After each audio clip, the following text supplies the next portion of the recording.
kemerdekaan Indonesia tidak diterima, tidak diakui oleh Belanda. Itu milik saya, dulu direbut oleh Jepang. Jepang sudah kalah, maka kembali menjadi milik Belanda. Itu Belanda pandangannya demikian. Maka dari tahun 1945 setelah merdeka itu terus Belanda berupaya bagaimana bisa menguasai kembali wilayah Indonesia. Jadi alurnya demikian anak-anak.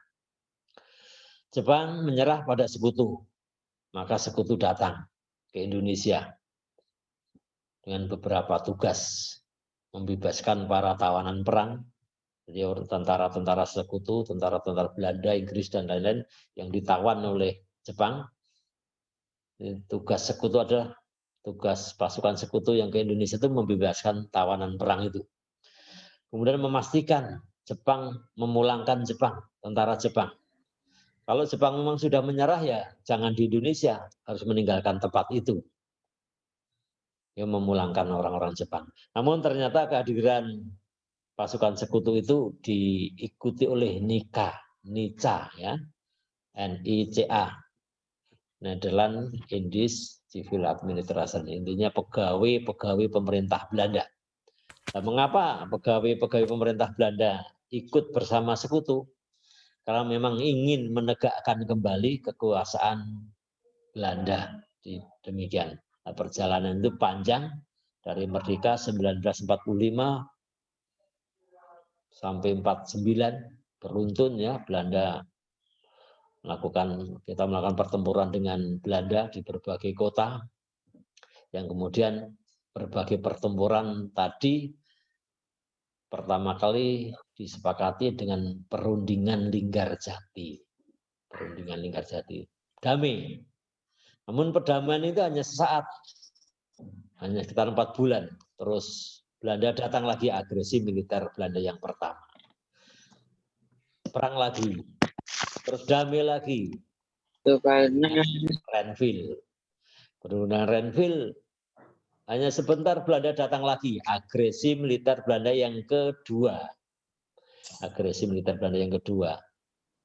Terus perundingan lagi, Romroyen. Nah, inti Romroyen berhenti perang. Namun permasalahan-permasalahannya besok dimusyawarahkan dalam KMP. Kemudian dilanjutkan konferensi meja bundar. Hasil paling menonjol di KMP itu bahwa Belanda mengakui kedaulatan kepada RIS. Jadi menginginkan Indonesia itu berbentuk RIS. Bukan negara kesatuan, namun negara serikat. Jadi Belanda mau meninggalkan Indonesia, tidak menggempur lagi kalau Indonesia harus menjadi negara serikat. Negara yang memiliki anggota negara-negara bagian. Yang pertama itu. Maka 1949 kita rubah menjadi negara Republik Indonesia Serikat. Ya.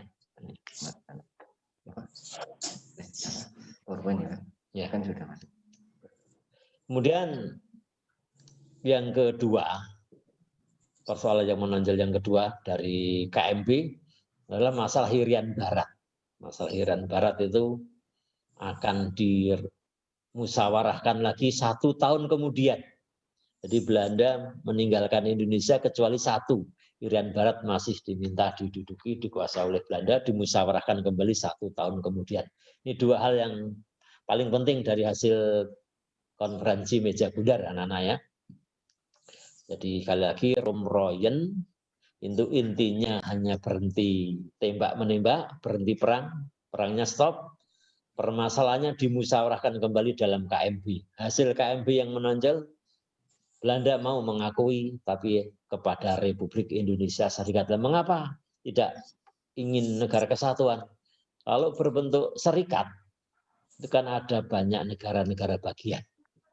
Dan negara-negara bagian. Harapannya dengan ada negara-negara bagian lebih mudah untuk dipecah belah kembali, dihancurkan kembali, yang kelak untuk dikuasai kembali. Harapannya demikian. Yang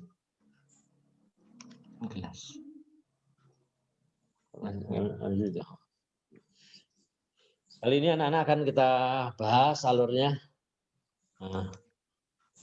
Ini perkembangan politik, ekonomi, sosial, dan budaya setelah proklamasi kemerdekaan. Setelah proklamasi. Jadi perkembangan politik, ekonomi, sosial, dan budaya setelah proklamasi. Nanti akan kita bahas secara umum dari 1945 sampai 65. Ya, tampilannya maksimal. Jadi anak-anak kecil. Belum. Alurnya ini anak-anak, 17 Agustus 45 kita merdeka.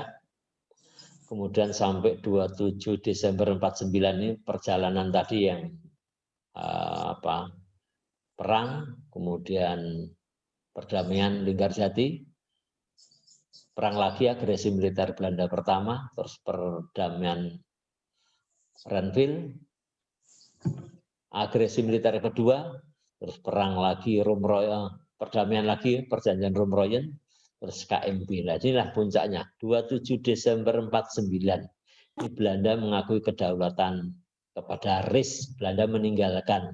Maka mulai 1949 nanti akan berganti undang-undang RIS. Jadi masa perjuangan mempertahankan artinya sudah merdeka. Perang damai. Jadi sekali lagi 2 poin. Mempertahankan itu. Pertempuran, peperangan, fisik ya, dan diplomasi atau musyawarah. Perang damai berakhir 27 Desember 49. Belanda mengakui kedaulatan namun bukan kepada NKRI, bukan kepada negara kesatuan, melainkan kepada negara Republik Indonesia Serikat. Di Belanda mau meninggalkan kalau menjadi serikat. Maka 27 Desember 49 ini Belanda meninggalkan karena mengganti undang-undang dasarnya. Dulu undang-undang dasar 45. Undang dasar 45 ini misalnya kita berbentuk negara kesatuan NKRI. Nah, Belanda tidak mau. Maunya kepada RIS, maka kita ganti undang-undang dasar RIS. Atau lebih populernya konstitusi RIS. Konstitusi itu sama dengan undang-undang dasar ya.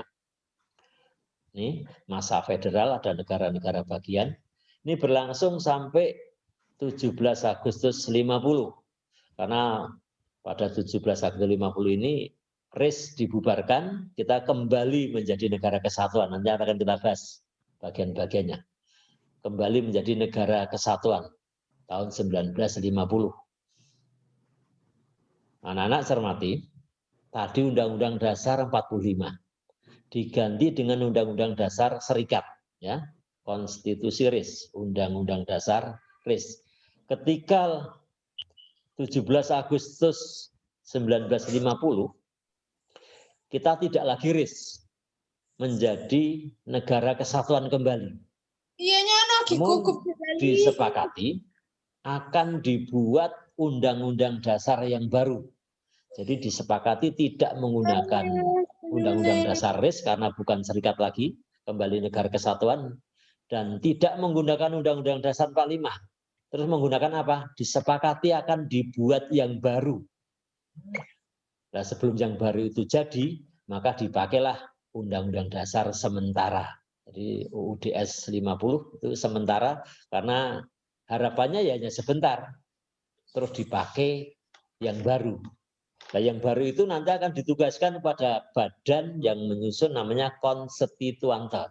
Konstituante itu badan yang bertugas menyusun konstitusi. Konstitusi itu undang-undang dasar. Konstituante itu badan yang bertugas menyusun konstitusi. Namun ternyata 55 nanti baru terbentuk, kemudian melaksanakan tugas sampai 59 tidak ada hasil, maka 5 Juli 59 dekret presiden, badan itu dibubarkan sehingga kembali ke Undang-Undang Dasar 45. Jadi alurnya demikian, perjuangan mempertahankan, kemudian masa serikat, masa federal itu maksudnya ada negara-negara bagian, kemudian masa demokrasi liberal atau parlementer itu 1950 kita menggunakan UUDS itu, kemudian berakhir dekret presiden, dipakai kembali UUD 45. Ini alurnya demikian, nanti akan kita lihat bagian-bagian di dalamnya. Sekali lagi anak-anak, yang kita bahas judulnya kondisi politik, ekonomi, sosial, budaya pasca kemerdekaan. Yang pertama,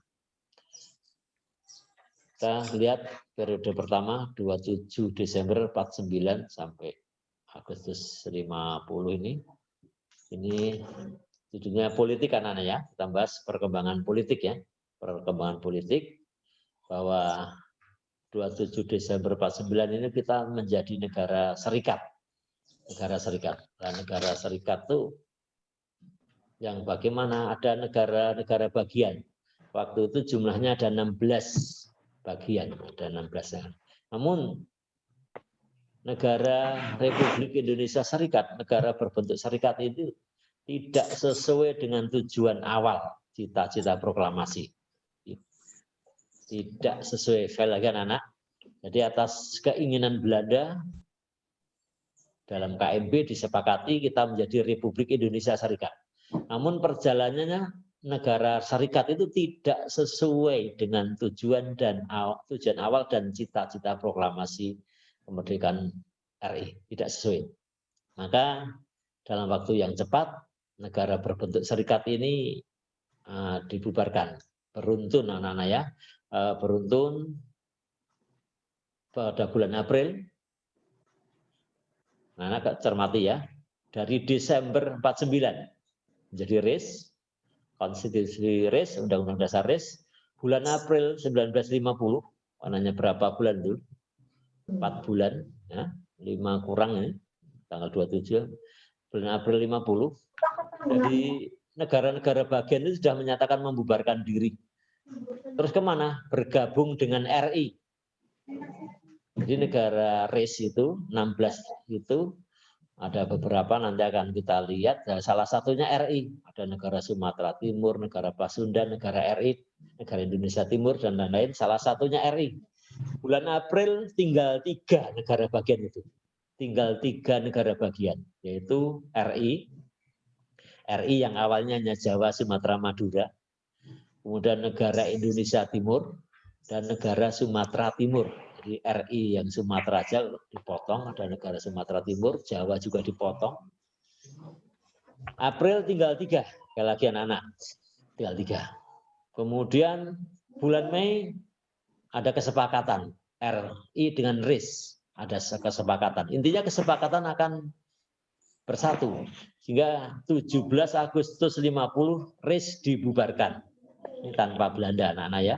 Ini kesepakatan negara-negara bagian bahwa RIS dibubarkan dan menjadi satu namanya RI, sehingga Nusantara bekas jajahan Belanda yang merdeka 17 Agustus 45 itu kembali jadi satu negara Republik Indonesia. Sekali lagi anak-anak, RIS dibubarkan kembali menjadi NI, RI, karena RIS tidak sesuai dengan cita-cita proklamasi. Itu kondisi politik. Kemudian kita lanjutkan.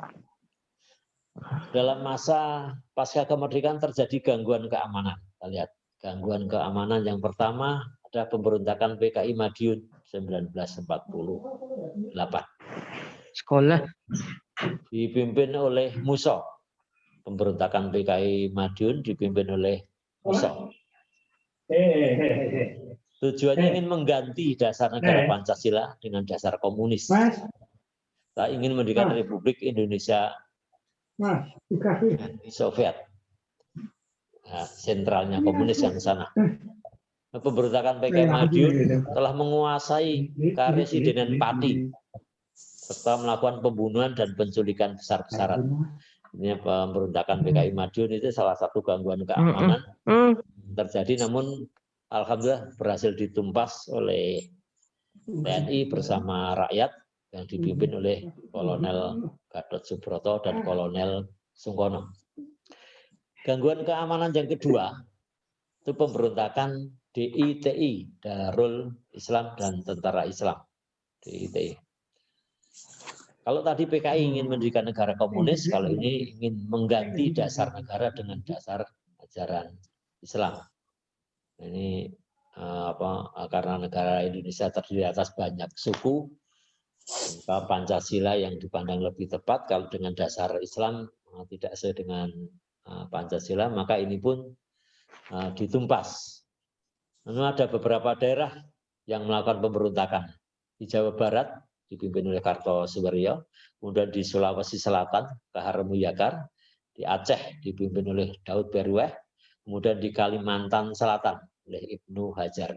Ini pemberontakan DI, TI, gangguan keamanan pertama PKI, gangguan keamanan kedua DI. Dan kita masuk anak-anak keadaan perekonomian. Bagaimana inti perekonomian masa setelah merdeka? 45 sampai 50. Intinya anak-anak kondisi berat, ekonomi sangat buruk. Mengapa sangat buruk? Satu, inflasi yang sangat tinggi. Inflasi sangat tinggi. Kenapa inflasi sangat tinggi? Salah satunya beredarnya lebih dari satu mata uang.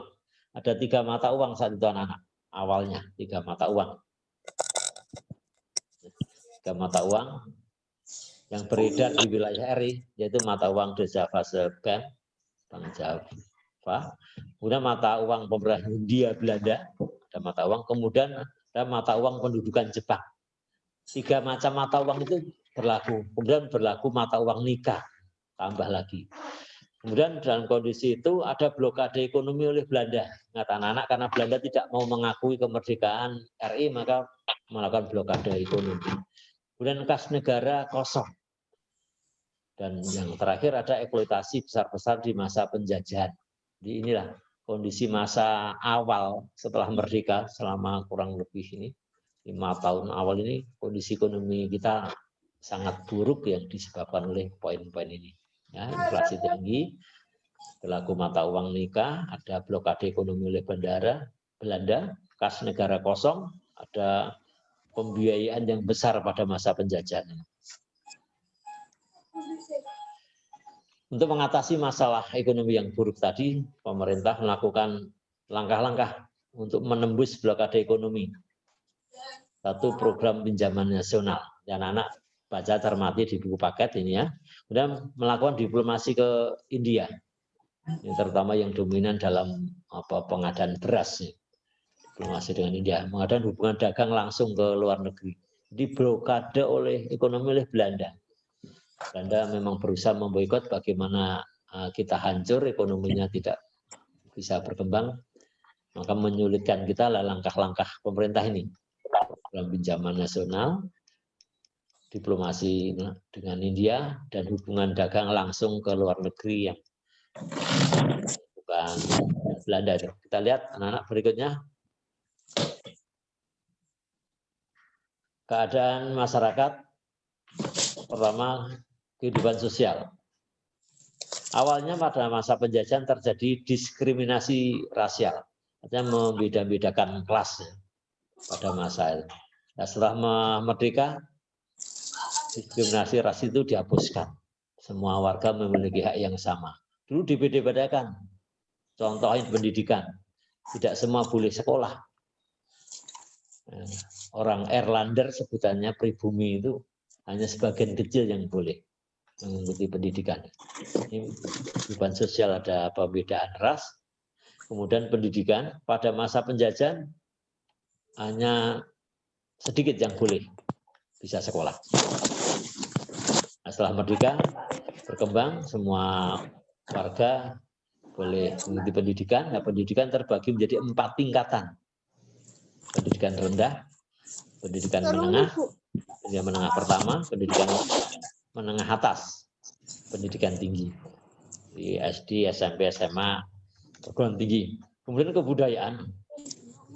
Kebudayaan anak-anak pada masa itu, masa awal pasca merdeka itu, banyak diciptakan lagu-lagu yang kita sebut lagu-lagu nasional. Lagu yang membakar semangat nasionalisme. Contohnya di karya C. Simanjuntak, dan Ratus Bini, Ismail Marzuki. Contoh lagunya Bagimu Negeri, Halo Halo Bandung, Selendang Sutra, Maju Tak Gentar, dan lain-lain. Yang itu kita kenal sebagai lagu-lagu nasional. Anak-anak saya sudah mengenal ini dari SD dan juga di pelajaran seni budaya. Ini karya Ini lah tokoh-tokoh kita, komponis kita pada masa awal kemerdekaan. Saya tahuin Pak di sekolah. Kita lanjutkan. Sekarang anak-anak masih masa demokrasi parlementer. Tolong tenang anak-anak. Ya, kita masuk ke demokrasi parlementer 1950 sampai 59. Sebelum 50 tadi sampai 1949 ya. Sampai 1949 tadi kita menjadi RIS. Ya, RIS sampai 1950. Dan 1950 kita masa demokrasi parlementer. Apa yang terjadi kita lihat. Masa demokrasi parlementer, masa ketika pemerintahan Indonesia menggunakan UUDS, Undang-Undang Dasar Sementara. Sebelumnya Undang-Undang Dasar 45, kemudian Konstitusi RIS atau Undang-Undang Dasar RIS, kemudian Undang-Undang Dasar Sementara. Masa demokrasi parlementer disebut pula masa demokrasi liberal. Liberté dan bebas. Mengapa disebut liberal?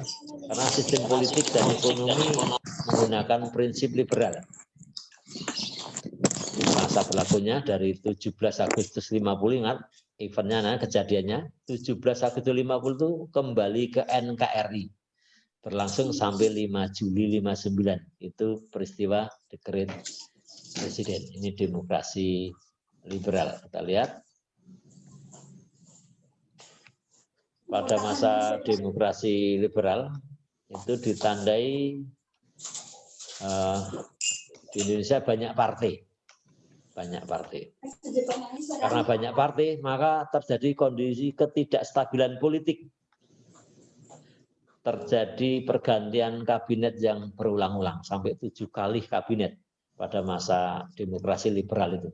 50 sampai 59, jadi 9 tahun itu 7 kali pergantian kabinet. Karena liberal banyak itu kebebasan, banyak partai, ternyata masing-masing partai itu lebih dominan mementingkan golongannya, partainya sendiri, kurang mementingkan kepentingan bangsa, sehingga mereka saling bersaing antar partai, maka mudah sekali terjadi pergantian kabinet. Jadi kondisi pada masa demokrasi liberal itu anak-anak ya. Lagi saya tekankan, banyak partai, ketidakstabilan politik ya, ditandai dengan 7 kali pergantian kabinet. Ini kabinetnya. Kabinet Nasir itu maksudnya dipimpin oleh Perdana Menteri Nasir. Ini hanya 1 tahun, ganti oleh kabinet Sukiman, juga hanya 1 tahun, ganti oleh kabinet Wilopo, kemudian kabinet Ali Satrami Joyo, kabinet Burhanuddin Harahap, kabinet Ali lagi yang kedua, kemudian kabinet Juanda. Kabinet Nasir maksudnya Perdana Menterinya Nasir. Jadi pada masa demokrasi parlementer ini anak-anak perlu dipahami, ada presiden sebagai kepala negara dan kemudian Perdana Menteri sebagai kepala pemerintahannya. Nah, ini Perdana Menterinya ini, nama-nama kabinet maksudnya itu adalah nama Perdana Menterinya.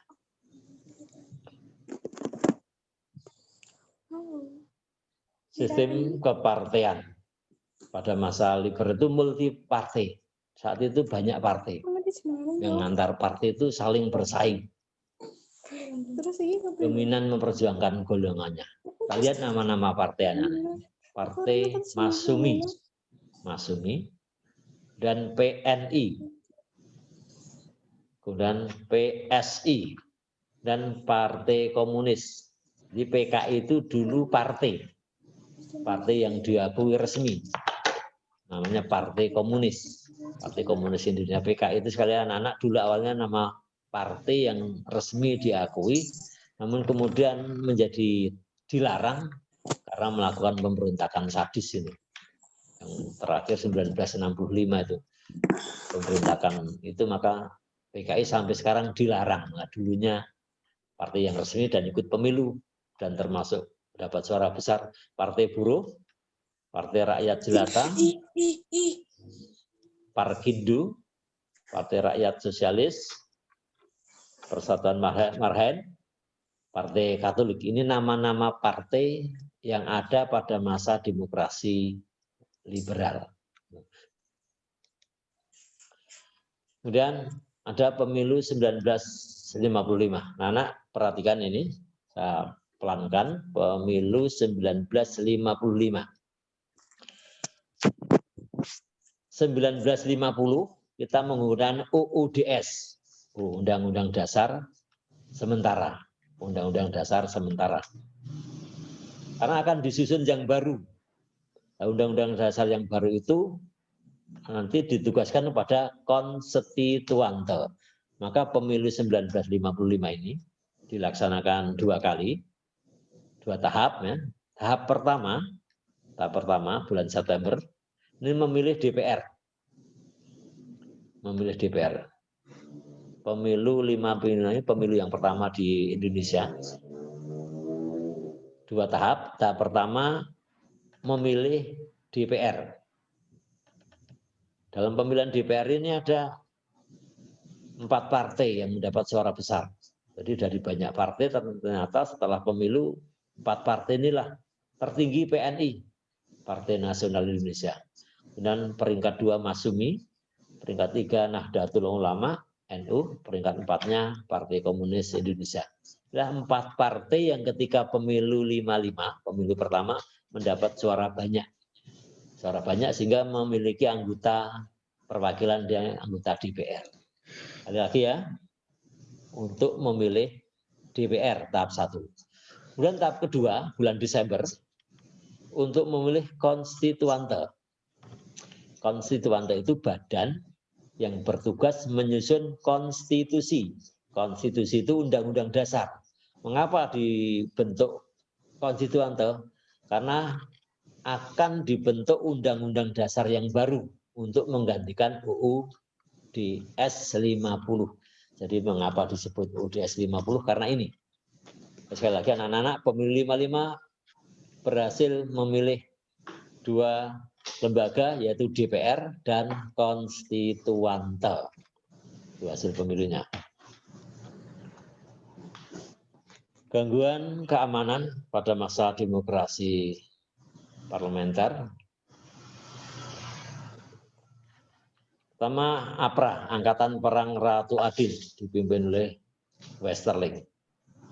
Tujuannya mempertahankan bentuk federal, bentuk RIS. Jadi Westerling itu ingin tetap RIS. Jadi RIS kan sudah dibubarkan. Ya. 17 Agustus 50 sudah kembali menjadi RI. Ternyata ada orang yang ingin tetap RIS. Karena dia diuntungkan dengan menjadi RIS, dia diuntungkan dia menjadi pimpinan atau presiden di negara bagian itu. Raymond Westerling maka memberontak, tidak mau menjadi RI, inginnya kembali menjadi RIS. Kemudian Republik Maluku Selatan dipimpin oleh Samukil. Tujuannya memang ingin melepas dari wilayah NKRI, ingin menjadi negara sendiri Maluku Selatan, Republik Maluku Selatan. Kemudian pemberontakan Andi Aziz dipimpin oleh Andi Aziz. Tujuannya agar mereka dijadikan pasukan keamanan untuk mengamankan situasi Makassar.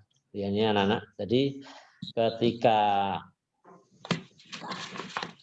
ada RIS, maka ada pasukan namanya APRIS, Angkatan Perang Republik Indonesia Serikat. Karena negara RIS itu dibubarkan, maka pasukannya juga ikut bubar menjadi dibentuk bukan tentara RIS lagi. Nah, ternyata tentara-tentara di Makassar ini banyak yang tidak lolos menjadi pasukan TNI.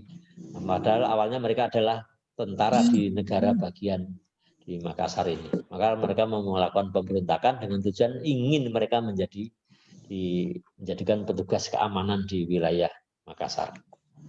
Dan yang keempat, PRRI dan Permesta di Sumatera dan di Sulawesi. Sebenarnya ini anak-anak ini menjadi pelajaran penting bagi kita. Suatu saat anak-anak akan menjadi tokoh pemimpin, entah bupati atau pemerintahan di pusat, menteri, presiden dan lain-lain. Ini pemberontakan PRRI dan Permesta ini disebabkan oleh adanya hubungan yang kurang harmonis antara pemerintahan pusat dengan pemerintahan daerah. hubungan kurang harmonis saja sebenarnya. Ini menjadi pelajaran kita kalau satu-satu anak-anak jadi pemimpin di daerah ataupun di pusat, kembangkan hubungan yang baik, banyak komunikasi, saling mendukung sehingga pembangunan nasional itu berjalan lancar. Ini karena hubungan kurang harmonis, maka terjadi pemberontakan di Sumatera dan di Sulawesi yang mereka merasa diperlakukan tidak adil, hubungan kurang harmonis saja ini. Ini gangguan keamanan pada masa demokrasi parlementer. Kita lanjutkan. Ada peristiwa penting pada masa itu konferensi Asia Afrika dilaksanakan di Bandung. Nah, apa dampaknya, apa keuntungannya? Pamor Indonesia sebagai negara yang baru merdeka itu naik. Indonesia negara yang baru merdeka itu sudah mampu melaksanakan konferensi se-Asia dan se-Afrika. Nah, dengan demikian keuntungan lainnya adalah dukungan pembebasan Irian Barat yang diduduki Belanda. Ingat ya anak-anaknya, dari KMB salah satu hasilnya Belanda masih menguasai Irian Barat, sehingga masih perlu perjuangan. Nah, dengan mengadakan konferensi Asia Afrika, se-Asia dan se-Afrika anak-anaknya dilaksanakan di Bandung, maka masalah Irian Barat kemudian menjadi dibahas di dunia internasional. Ini keuntungan Indonesia didukung untuk bagaimana bisa berhasil dalam memperjuangkan Irian Barat. Setelah KAA, beberapa negara di Asia dan Afrika itu mulai memperjuangkan nasibnya. Sehingga pasca KAA ini banyak negara-negara di Asia dan Afrika itu merdeka. Di alurnya anak-anak, Indonesia itu merupakan negara pertama yang merdeka setelah Perang Dunia II. Nah, kemudian menyelenggarakan konferensi Asia Afrika. Nah, setelah konferensi Asia Afrika ini banyak negara Asia Afrika yang berhasil merdeka. Ini. Jadi pamor Indonesia naik, baru merdeka sudah bisa mengundang negara-negara se-Asia dan Afrika. Di Bandung sekarang ada gedung namanya Gedung Asia Afrika. Kalau suatu saat anak-anak ke sana ada gedung namanya Gedung Asia Afrika karena dulu dipakai untuk penyelenggaraan KAA. Itu konferensi Asia Afrika. Ini kita lanjutkan. Deklarasi Juanda. Anak-anak deklarasi Juanda pada masa Perdana Menteri Juanda. Sebelum deklarasi Juanda itu peraturan kolonial mengenai batas wilayah itu hanya 3 mil. Batas wilayah itu hanya 3 mil. Hanya 3 mil. 1 mil itu sekitar 1,7 km. Jadi 3 mil hanya sekitar 5 km wilayah laut yang dimiliki oleh negara itu yang berbatasan dengan laut. Maka dampaknya setelah sekitar 3 mil, sekitar 5 kilo itu ada kapal-kapal asing yang bebas mengarungi itu. Maka ada deklarasi Juanda yang hasilnya alhamdulillah luas wilayah ini menjadi semakin luas, 2,5 kali lipat luasnya. Karena deklarasi Juanda kemudian diakui dalam hukum teritorial. Di perjuangan dari hasil deklarasi Juanda itu awalnya 3 mil menjadi lebih luas wilayah laut kita. Kita lanjutkan anak-anak, demokrasi terpimpin. Tadi demokrasi parlementer itu 50 sampai 59, 1950 sampai 1959. 50-nya UUDS sampai 59. Karena 5 Juli 59 ada peristiwa namanya Dekret Presiden. Nah, mulai 59 dan seterusnya ini sampai 65 diberlakulah demokrasi terpimpin. Mengapa disebut demokrasi terpimpin? Sebenarnya bagaimana, realitanya bagaimana, kita lihat anak-anak. Demokrasi terpimpin, ini realitanya adalah masa ketika Indonesia menerapkan sistem pemerintahan demokrasi, seluruh keputusan pemerintahan berpusat pada kepala negara. Jadi semuanya diputuskan oleh kepala negara presiden. Sebenarnya isi dekret presiden itu kembali ke Undang-Undang Dasar 45. Maksudnya dipimpin oleh norma undang-undang Undang-Undang Dasar itu. Namun dalam prakteknya dipimpin oleh pemimpin negara.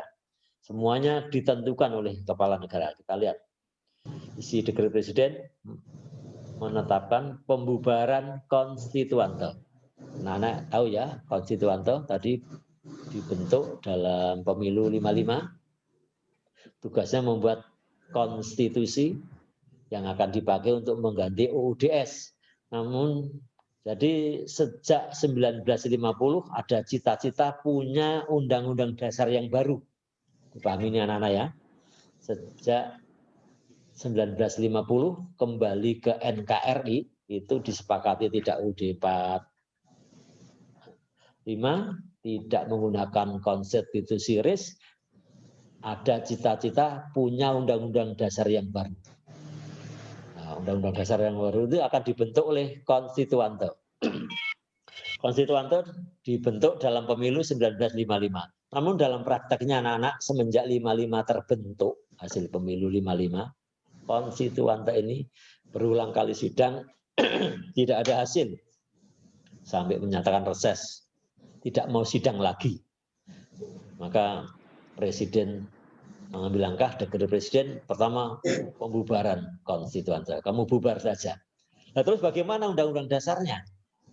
Tidak usah buat yang baru. Berlaku kembali Undang-Undang Dasar 45. Berlaku kembali Undang-Undang Dasar 45. Tidak berlaku lagi UUDS. Jadi pakai UUDS sambil menunggu yang baru, ternyata yang baru tidak ada hasil, maka kembali ke Undang-Undang Dasar 45 dan tidak berlaku UUDS. Kemudian pembentukan MPRS. Dan pembentukan MPRS. Karena MPR itu dalam Undang-Undang Dasar 45 dibentuk melalui pemilu, namun pemilu pertama baru membentuk DPR dan konstituante, maka sementara dibentuk MPRS. Sementara artinya MPR yang tidak dibentuk melalui pemilu. Kita lihat. Pada masa demokrasi terpimpin itu terjadi penyimpangan. Jadi dinyatakan dekret presiden berlaku UUD 45, namun ada penyimpangan. Penyimpangan pertama, presiden menunjuk dan mengangkat anggota MPRS di Undang-Undang Dasar 45 dinyatakan berlaku kembali. Di dalamnya salah satu isinya bahwa MPR itu dipilih melalui pemilu. Namun MPR itu dalam prakteknya saat itu ditunjuk oleh presiden, diangkat oleh presiden. Nah, terbalik. Harusnya pemilu menghasilkan MPR, MPR kemudian mengangkat memilih presiden. Ini malah MPR-nya dipilih oleh presiden. Kemudian penyimpangan yang kedua, presiden membubarkan DPR. DPR yang merupakan hasil pilihan rakyat, hasil pemilu 55 itu dibubarkan oleh presiden. Dan kemudian membentuk, presiden itu membentuk DPR gotong royong, DPR GR. Kemudian presiden mengangkat pengangkatan presiden seumur hidup. Jadi ada keputusan yang isinya mengangkat presiden seumur hidup. Inilah penyimpangan-penyimpangan. Jadi dinyatakan berlaku Undang-Undang Dasar 45, namun prakteknya tidak sesuai dengan Undang-Undang Dasar 45. Penyimpangan yang paling menonjol di situ. Ya, bagaimana situasi kekuatan politik nasional pada masa itu? Terpusat pada 3 kekuatan politik, yaitu presiden sendiri. Presiden jadi penentu, kemudian PKI yang saat itu dominan masuk dalam berperan dalam urusan kenegaraan, itu partai yang sangat berperan saat itu, karena memang masih partai yang resmi ya. Kemudian TNI Angkatan Darat, 3 kekuatan politik itulah yang sangat berperan pada masa itu.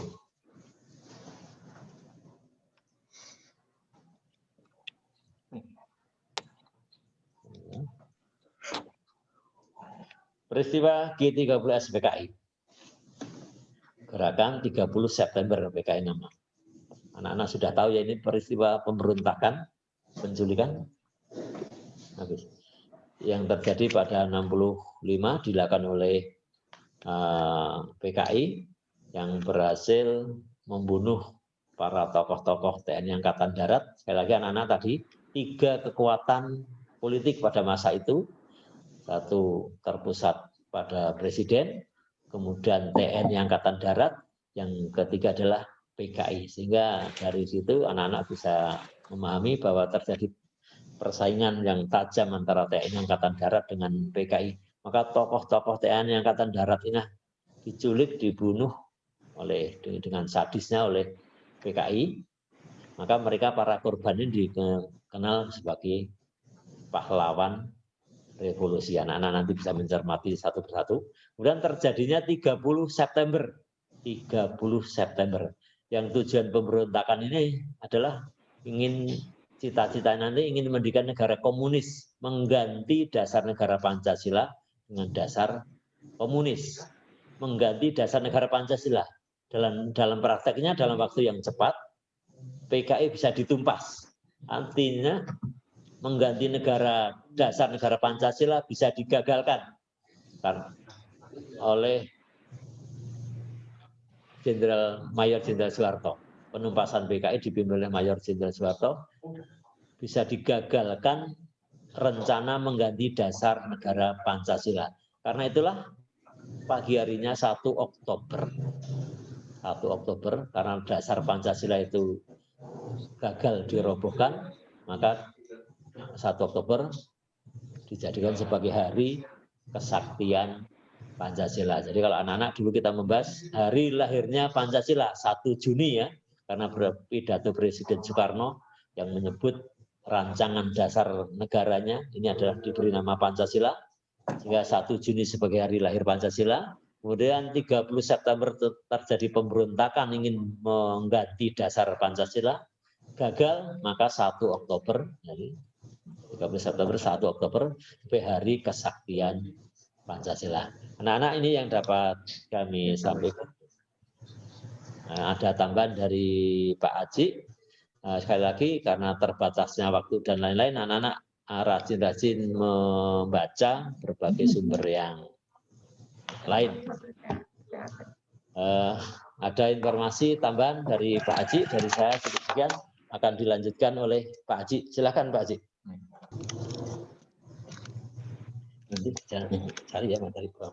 Terima kasih Pak Sujiwan. Singkat saja, anak-anak, ini terima kasih ya, kamu sudah ikut kegiatan pembelajaran di hari ini. Pak Haji akan menyampaikan materi PAT, penilaian akhir tahun ya. Untuk kelas 9, kamu pelajari silahkan bab 3 dan 4. Nah, yang materinya terdiri dari perdagangan internasional, ekonomi kreatif, kemudian organisasi ekonomi dunia. Kemudian untuk bab 4-nya tidak semua. Bab 4 itu perjuangan mempertahankan kemerdekaan. Ya, ini apa? Proklamasi dulu ya, proklamasi perjuangan mempertahankan kemerdekaan. Kemudian peristiwa sosial ekonomi politik setelah kemerdekaan tadi disampaikan oleh Pak Rujiman, ditambah lagi demokrasi parlementer dan demokrasi terpimpin. Demokrasi terpimpinnya ya materinya hanya sampai tadi. Sampai dengan G30S PKI. Silakan dipelajari. Kemudian nanti ada, ya maaf, memang ya, tolong jangan mengeluh, kita hadapi saja.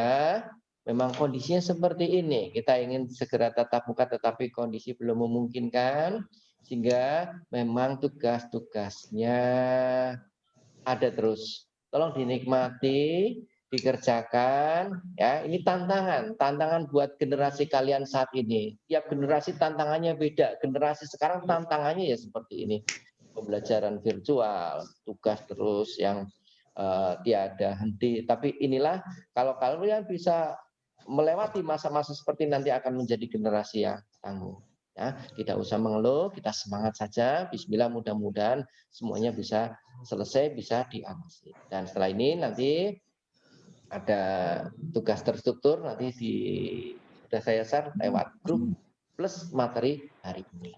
Semangat anak-anak. Saya harapkan kalian menyiapkan sebaik mungkin untuk PAT-nya. Mudah-mudahan ini doa ya dari Pak Haji, Pak Rujiman, semua bisa mendapatkan nilai, mendapatkan hasil yang memuaskan. Amin ya robbal. Semangat. Ya, setelah ini adalah PJOK. Saya akhiri. Wassalamualaikum warahmatullahi wabarakatuh.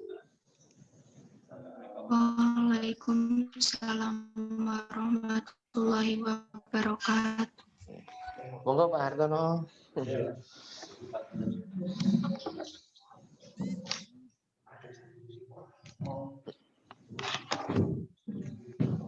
Tanpa materi?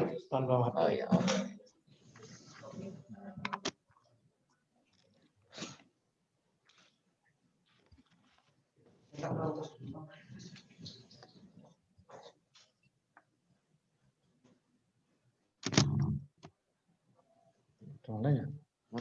Baik. Assalamualaikum warahmatullahi wabarakatuh. Salam olahraga, salam sehat selalu.